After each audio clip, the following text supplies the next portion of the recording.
Good morning. Thank you so much for joining me. This is Eric L. Donovan, the Mindset Disruption Strategist. Today is Thursday, October 21st, and welcome to Kingdom Odyssey, where we just take a step back and we ask the question, how do I know that the things that I'm doing today won't damage my marriage, my family, my health, my relationship with God, and especially my business?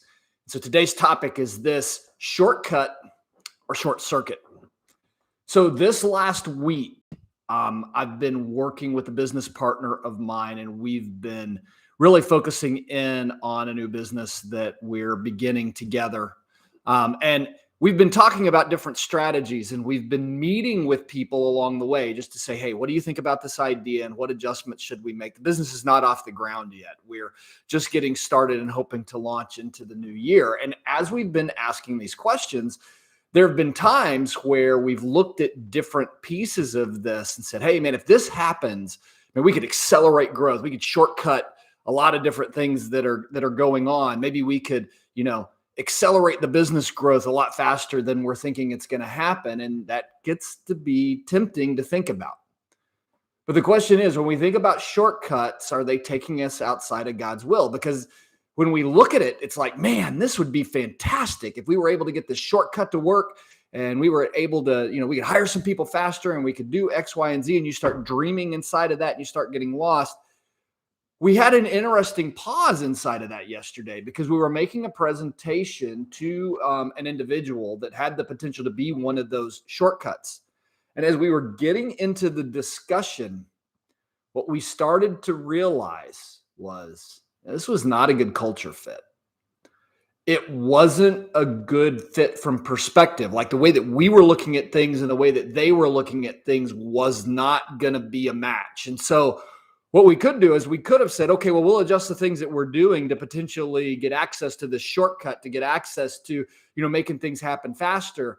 And when the meeting was over, we took a step back and just said, hey, what do we really want? What are we wanting to do? What does God want for us inside of this? And as we look at this opportunity, are we trying to get ahead of what God's plans are and hurting ourselves in doing that? And so today I was reading in Jeremiah 2, and this came back up. And so I wanted to share this with you and just talk a little bit more about this idea of sometimes a shortcut could actually be a short circuit to what we're trying to get accomplished. So here's what I was reading. This is in Jeremiah 2, and it's 35 through 37, which just then takes you through the end of the chapter. And it says, you say, I am innocent. He is not angry with me, but I will pass judgment on you because you say, I have not sinned. And I think this is about the awareness of, am I going to just go straight into that shortcut? And I'm talking about that in just a minute, and not ask God what he wants. And we realize that without even realizing we're out of God's will. We're out of the plan that he had for us. And then here's what comes next.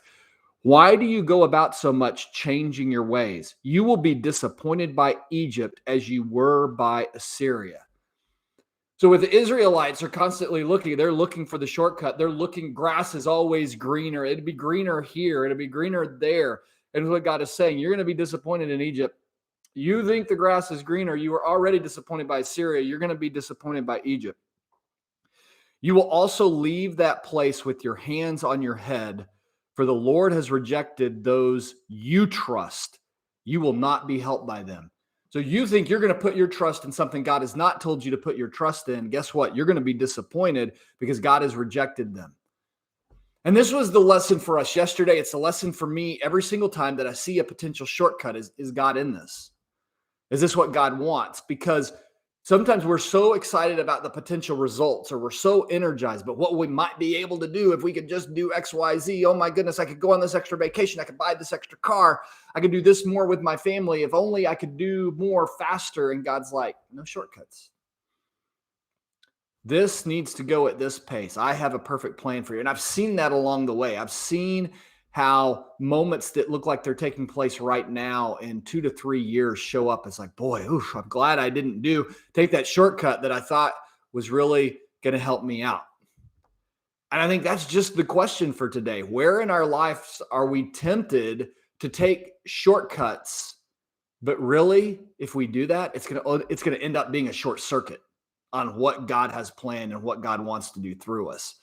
I think about this from a health standpoint. We would all like an easy diet pill or, a workout pill so we didn't have to get up and go work out.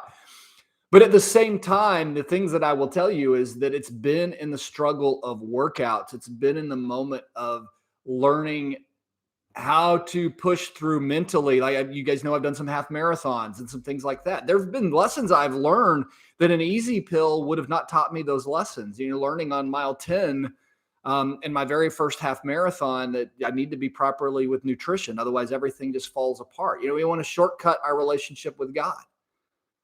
I don't know if I have time to pray. I don't know if I have time to read his Bible. What?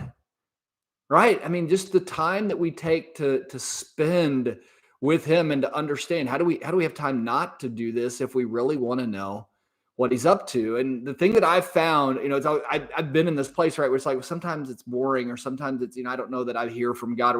Is what I've found is the more that I get into it, the more exciting it gets.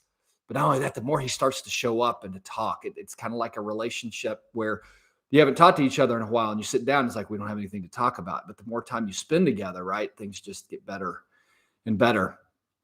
What about in our relationships at home, right? I mean, I was thinking about this the other day. I mean, if you want to have better sex, you could buy a book and you could maybe read a book, or maybe you could have more conversations and get more intimate with the person that you love and with your spouse. And that would lead to exactly what you want. We're constantly looking for shortcuts. We want to have a better relationship with our kids, so we plan a vacation. But what we really need to do is get home earlier or spend more time one-on-one with each one of them. And then this convicts me as I even talk about it. I mean, those are things where we're constantly looking for what's the shortcut that I can do. And God's like, there are no shortcuts. There's just the work that needs to be done. And we talked about this in business, just the way that we want to cut. And the thing that I've always found, especially when it comes down to business, is anytime that I've taken a shortcut, unless God just clearly said, no, this is a direction to go, it's all blown up in my face. Versus when I've just trusted God, and even if it's taken a whole long time, what I know is that the foundation he's building underneath is so strong that I can withstand. And that's the same thing in all of these areas, right? The reason that God doesn't want us on shortcuts is he's got a long-term plan for your life and for your impact on today. We talk about this, your impact today, tomorrow, and eternity. He has a plan for that. And there's a foundation that needs to be built. I mean, David was anointed king and then needed to serve under Saul and spend time in the wilderness. Joseph had dreams about being being in charge and over his brothers, and had to be sold into slavery and go to prison. Why? Because God was building a foundation. What kind of foundation is God building in your life? And so that's the question today. Where in your life are you tempted to take a shortcut, and you realize, what, if I do that, that's going to be a short circuit. And so you need to just take a step back from the shortcut. Not an easy question to ask, but an important question to ask. So I thank you for being with me today. As always, I just enjoy kind of sharing this wisdom and just making sure we are on a path, this life odyssey inside of God's kingdom, and just asking the question, God, where can I make an impact today, tomorrow, and for eternity? God bless you. Have a great day.